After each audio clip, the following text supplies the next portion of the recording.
Quand on pense aux souffrances endurées par Leto, la mère d'Apollon et d'Artémis, on pense à son accouchement, qui a duré plusieurs jours. On pense à l'errance de la déesse de terre en terre pour trouver un lieu qui l'accueillerait. On pense aussi au serpent Python, qui est tué par Apollon dès sa naissance. Pourtant, on oublie souvent que plusieurs humains ont tenté de s'en prendre à Leto, chose qu'ils ont très vite regrettée. Prenons le temps d'observer son histoire par le petit bout du mythe. Aujourd'hui, Leto ou la mère passionnée. Deuxième partie.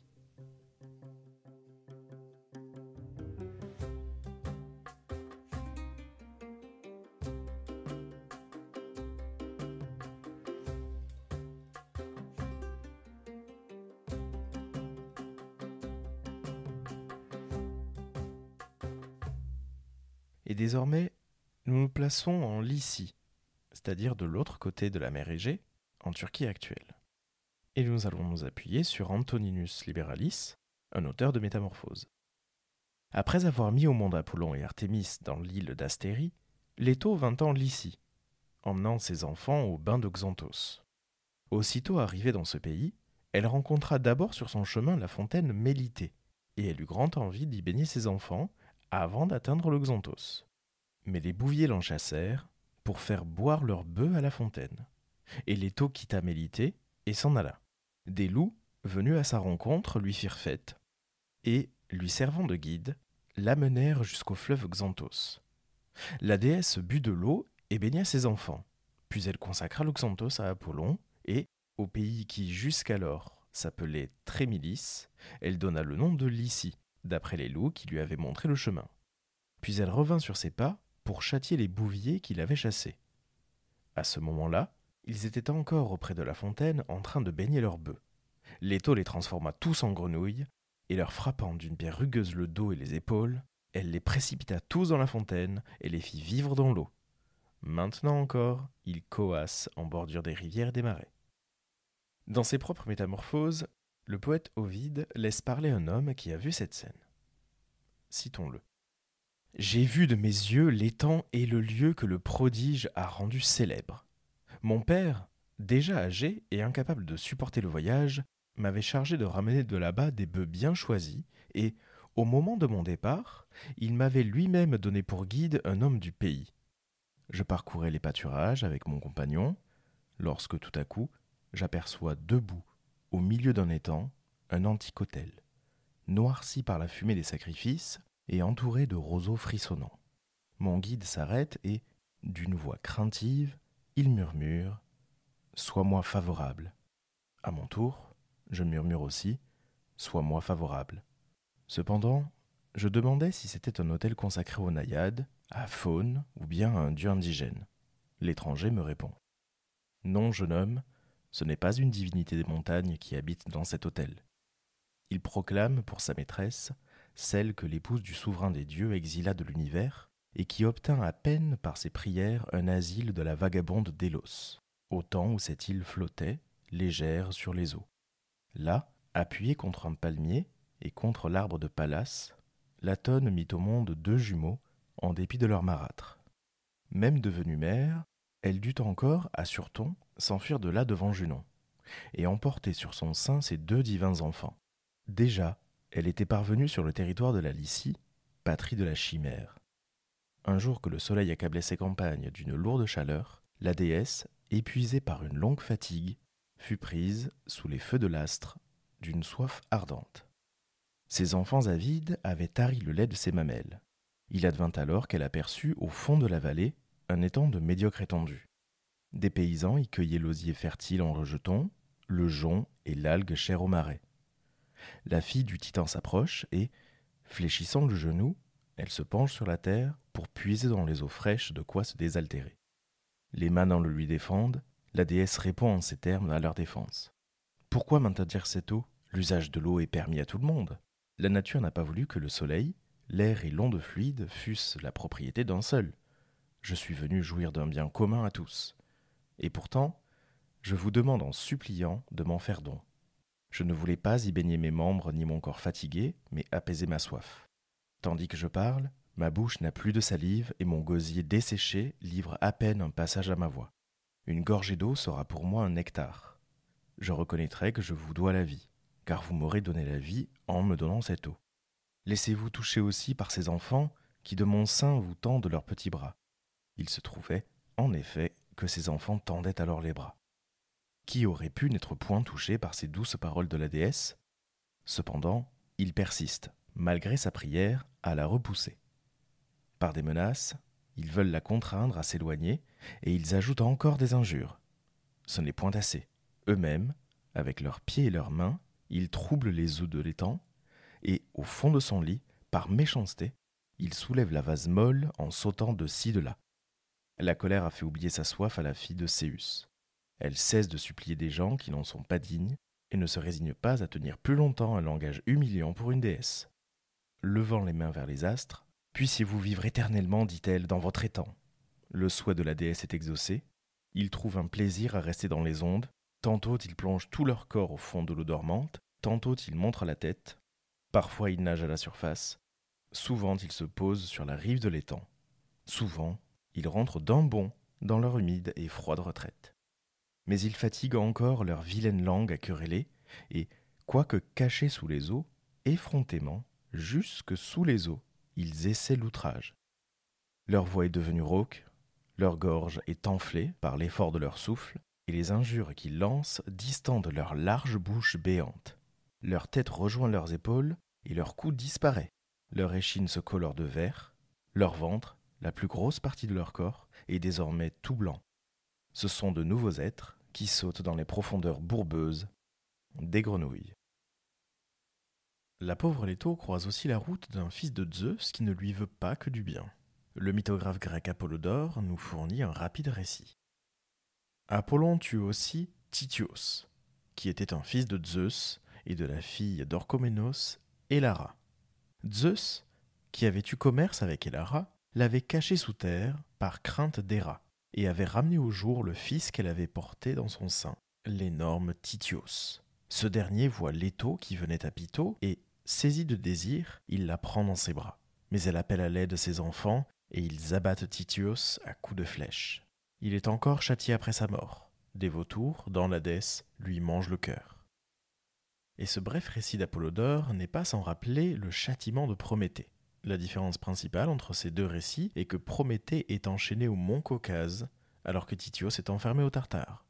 Ulysse le voit dans sa Nécuia, c'est-à-dire son invocation des morts, et voici l'extrait de l'Odyssée d'Homère qui en fait mention. « Et je vis Tityos, fils de la noble terre. Il gisait sur le sol et couvrait 9 arpents. Un couple de vautours, posé à ses 2 flancs, lui déchirait le foie et fouillait ses entrailles, et ses mains ne pouvaient les écarter de lui. Il avait assailli la compagne de Zeus, cette auguste Leto, qui s'en allait à Delphes, à travers Panopée et sa riante plaine. » Et Tityos ne semble pas à sa dernière visite. Énée, dans sa catabase, donc sa descente aux enfers, dans l'Énéide de Virgile, croise le supplicié. Tityos aussi, nourrisson de la terre, matrice universelle, on pouvait le voir. Sur 9 arpents entiers, son corps est étendu. Énorme, le bec crochu, un vautour rongeant son foie immortel et ses entrailles fécondes en douleur, fouille pour se repaître. Il loge sous la profonde poitrine, aucun répit n'est donné aux fibres sitôt renaissantes. Et le fabuliste Hygin reste plus synthétique, mais il ajoute le fait que Héra est la cause de la rencontre entre Tityos et Leto.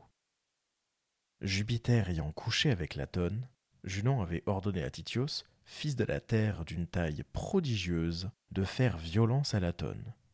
Celui-ci ayant essayé, Jupiter le tua de sa foudre. Aux enfers, dit-on, son corps allongé gît sur 9 arpents. Un serpent est chargé de lui dévorer le foie, lequel repousse avec la lune. Ici donc, Tityos est simplement un fils de la terre, et ce ne sont pas des vautours, mais bien un serpent qui lui dévore le foie. D'ailleurs, si on dit qu'il est fils de la terre, c'est parce que Zeus a caché le fils d'Elara, ou Elara elle-même, dans la terre, et que Tityos renaît à travers la terre. D'ailleurs, en termes d'explication, On va croiser dans l'œuvre De Natura Rerum du philosophe et poète Lucrèce une explication au mythe de Tityos. La voici. De même, assurément, tous les châtiments que la tradition place dans les profondeurs de l'Achéron, tous, quels qu'ils soient, c'est dans notre vie qu'on les trouve. Il n'est point, comme le dit la fable, de malheureux Tantale, craignant sans cesse l'énorme rocher suspendu sur sa tête et paralysé d'une terreur sans objet. Mais c'est plutôt la vaine crainte des dieux qui tourmente la vie des mortels, et la peur des coups dont le destin menace chacun de nous. Il n'y a pas non plus de Tityos gisant dans l'Achéron, déchiré par des oiseaux. Et ceci d'ailleurs, dans sa vaste poitrine, ne saurait trouver de quoi fouiller pendant l'éternité. Si effroyable que fût la grandeur de son corps étendu, quand même, au lieu de ne couvrir que 9 arpents de ses membres écartelés, il occuperait la terre tout entière, il ne pourrait pourtant endurer jusqu'au bout une douleur éternelle, ni fournir de son propre corps une pâture inépuisable. Mais pour nous, Tityos est sur terre. C'est l'homme vautré dans l'amour, que les vautours de la jalousie déchirent, que dévore une angoisse anxieuse, ou dont le cœur se fend dans les peines de quelque autre passion. On le voit en tout cas avec ce mythe, même en étant le fils de Zeus, on ne peut toucher à la mère d'Artémis et Apollon, puisqu'on finit tué soit par ses enfants, comme le dit Apollodore, soit par le compagnon divin d'un soir, comme le dit Hygin. Leto n'est cependant pas attaqué que par des hommes. Et voici un exemple frappant d'hybris, ou d'hubris, c'est-à-dire de démesure humaine, d'orgueil propre aux êtres humains. Parlons désormais du personnage de Niobé. Niobé est fille de Tantale et donc petite-fille de Zeus. Déjà, à travers la figure de Tantale, on comprend vite que l'affaire va tourner en défaveur de la jeune femme. Elle est l'épouse du roi de Thèbes, Amphion, roi fondateur de Thèbes, lui-même fils de Zeus. Décidément, ce dieu-là est vraiment partout dans la généalogie. Amphion est, comme on l'a dit, le roi fondateur de Thèbes, avec son jumeau Zétos, ou Zétos. Amphion avait la capacité de déplacer des pierres grâce à sa musique, talent particulièrement pratique pour fonder une cité. Et ce roi a donné à Niobé de très nombreux enfants, fierté de leur mère. Voici ce que nous en dit Ovide dans le livre 6 de ses Métamorphoses. Et il replace la scène en Lydie, c'est-à-dire en Turquie actuelle, région d'origine de Tantale et donc de Niobé. La Lydie entière frémit. Le bruit de cet événement se répand à travers les villes de la Phrygie et fait le sujet de tous les entretiens dans le vaste univers. Niobé, avant son mariage, avait connu la victime à l'époque où, jeune fille elle-même, elle habitait la Méonie et le Sipyle. Et cependant, le châtiment d'Arachné, enfant de la même patrie, ne lui enseigne pas à céder aux dieux et à tenir des propos moins hautains. Elle avait beaucoup de sujets d'orgueil, mais ni les talents de son époux, ni leur naissance à tous deux, ni le grand royaume soumis à leur puissance, quelque fierté qu'elle ressentit de tous ces avantages, ne la rendaient aussi fière que ses enfants. On aurait pu dire de Niobé qu'elle était la plus heureuse des mères, si elle n'en avait pas été convaincue elle-même. La fille de Tirésias, Manto, qui lisait dans l'avenir, poussée par une inspiration divine, avait crié de sa voix prophétique au milieu des rues « Femme de Lysménus, allez en foule offrir à Latone et aux 2 enfants de Latone de l'encens et de pieuses prières. Enlacez à vos cheveux les feuilles du laurier. C'est Latone qui vous l'ordonne par ma bouche. » On obéit. Toutes les Thébaines ornent leur tête du feuillage prescrit et offrent de l'encens, avec leurs prières, sur les flammes sacrées. Voici que Niobé s'avance, entouré d'un nombreux cortège, vêtu d'un magnifique costume phrygien broché d'or. Aussi belle que le permet la colère, agitant d'un mouvement de sa tête majestueuse ses cheveux qui flottent sur ses 2 épaules, elle s'est arrêtée. Alors, elle promène autour d'elle, d'un air altier, des regards superbes. « Quelle est cette folie, dit-elle, de préférer des dieux dont vous entendez parler à ceux que vous voyez ? Pourquoi les autels destinés au culte de Latone lorsque l'encens n'a pas encore été offert à ma divinité ? Moi, j'ai pour père Tantale, à qui seul il fut permis de s'asseoir à la table des dieux, une sœur des Pléiades et ma mère. J'ai pour aïeul le grand Atlas qui porte sur ses épaules la voûte éthérée. Jupiter est mon autre aïeul, et je me glorifie de l'avoir aussi pour beau-père. Les peuples de la Phrygie tremblent sous ma loi, je règne dans le palais de Cadmos. Ces murs, élevés au son de la lyre de mon époux, et leurs habitants nous ont pour maîtres, l'un et l'autre. Dans ma demeure, de quelque côté que je tourne mes regards, je vois d'immenses richesses. En outre, ma beauté est digne d'une déesse. Ajoutez à tous ces biens 7 filles, autant de fils, et, avant peu, autant de gendres et de brus. Cherchez maintenant sur quel titre de gloire est fondé mon orgueil. Osez me préférer la fille de je ne sais quel titan nommé Chéos, une Latone, qui, sur le point d'enfanter, ne put obtenir jadis de la vaste terre le plus modeste asile. Ni le ciel, ni le sol, ni les eaux ne voulurent recevoir votre déesse. Elle était exilée du monde lorsque, prenant en pitié la vagabonde, Délos lui dit « Toutes deux étrangères, nous errons, toi sur la terre, moi sur les ondes. » Et elle lui donna un refuge mouvant. Latone devint mère de 2 enfants, c'est la 7e partie du fruit de mon sein. Je suis heureuse, qui pourrait le nier? Heureuse je resterai. Qui pourrait aussi en douter? L'abondance de mes biens fait ma sécurité. Je suis trop grande pour que la fortune puisse me nuire, et dût-elle m'arracher une large part de ses faveurs, elle m'en laissera beaucoup plus encore. Ma félicité est devenue à un point où je n'ai plus rien à craindre. Supposez que du peuple de mes enfants, une part me soit enlevée, cette perte ne me réduira point à 2, à la postérité de Latone. Avec une si nombreuse famille, s'en faut-il beaucoup qu'elle n'en ait point? N'achevez pas ce sacrifice, éloignez-vous promptement et enlevez les lauriers qui ornent vos chevelures. Les Thébaines les enlèvent et laissent le sacrifice inachevé. Tout ce qu'elles peuvent faire, c'est murmurer à voix basse leur prière à la divinité. Indignée, la déesse, sur le sommet du Ceinte, adresse ces paroles à ses 2 enfants.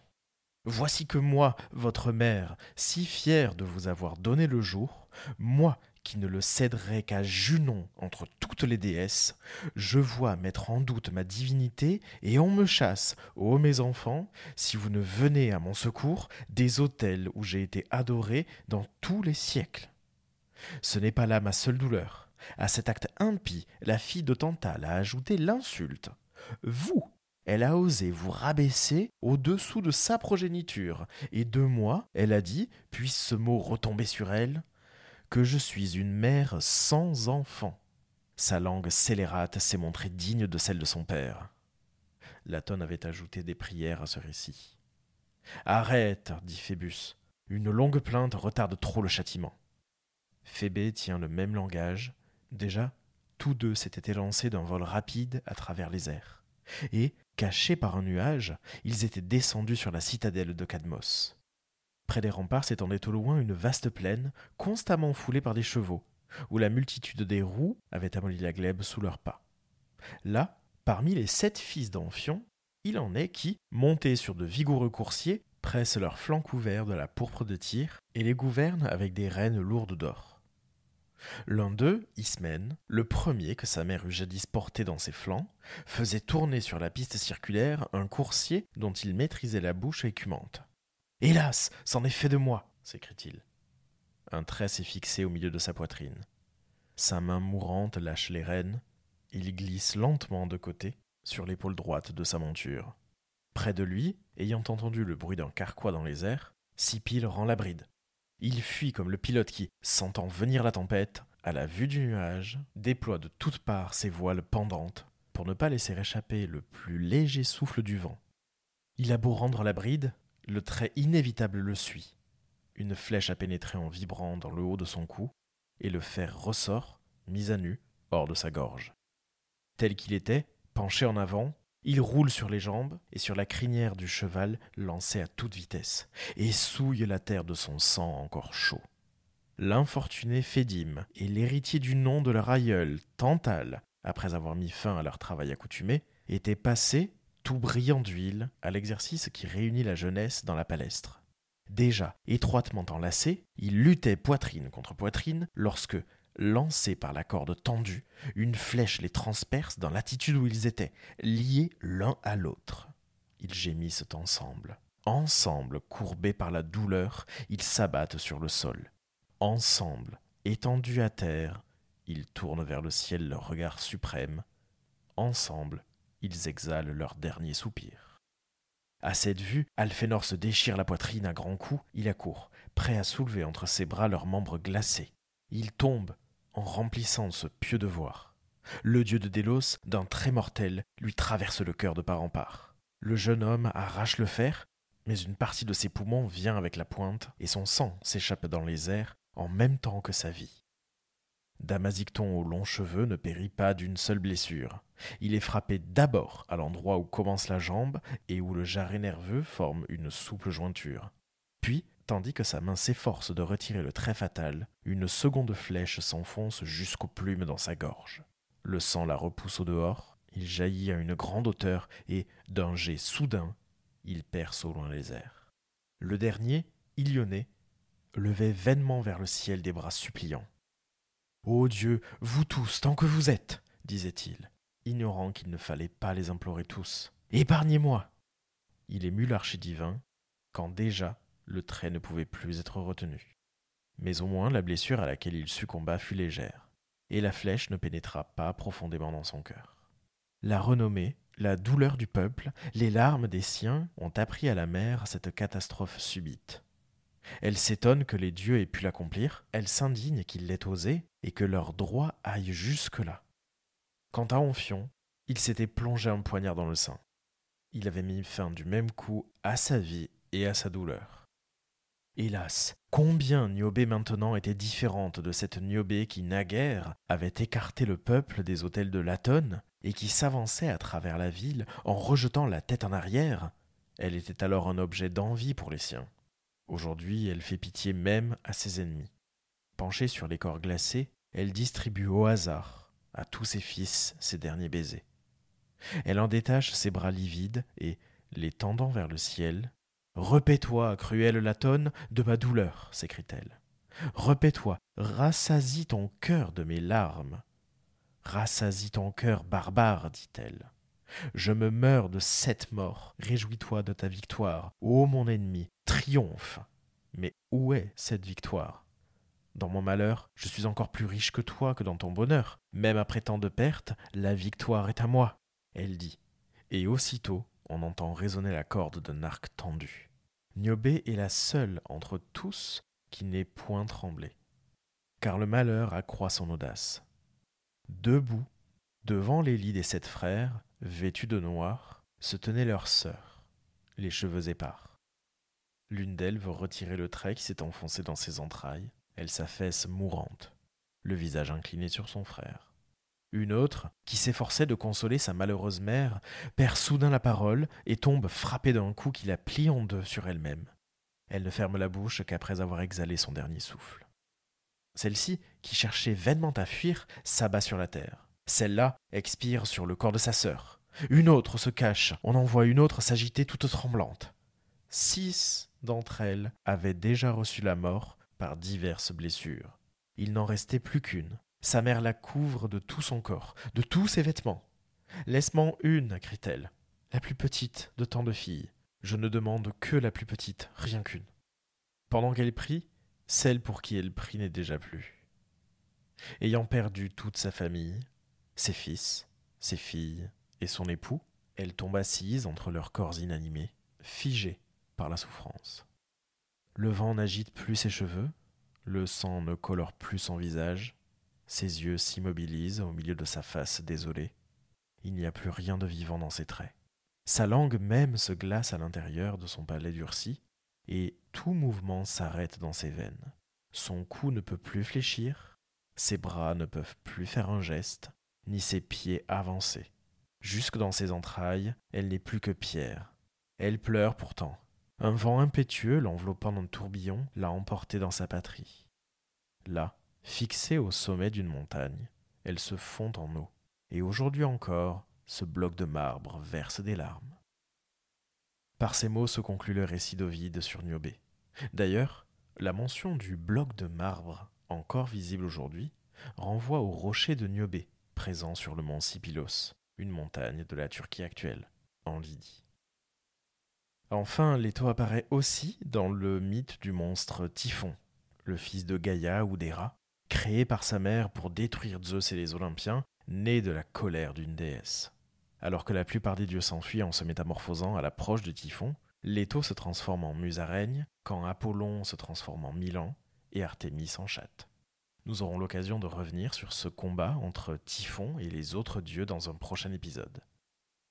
C'est ainsi que s'achève notre parcours dans l'histoire de Leto à travers ces 2 parties d'épisode. Elle est une mère protectrice pour ses enfants et ceux-ci lui rendent l'appareil face à Tityos et Aniobé. Finalement, Héra semble avoir calmé sa colère face à Leto une fois l'épisode de l'accouchement passé, même si Tityos peut être le dernier envoyé de la déesse contre Leto. Merci d'avoir écouté ces 2 parties d'épisode du podcast par le Petit Bout du Mythe. N'hésitez pas à vous abonner à ce podcast sur votre plateforme de streaming préférée et à laisser 5 étoiles sur Apple Podcast et Spotify. Partagez cet épisode sur les réseaux sociaux pour que nous soyons toujours plus nombreux à faire vivre ces petites histoires de la mythologie. Venez suivre le prof de latin grec sur Instagram. Vous pouvez aussi suivre le compte de Par le Petit Bout du Mythe. Et vous pouvez surtout prolonger l'aventure en lisant certains ouvrages qui ont été cités.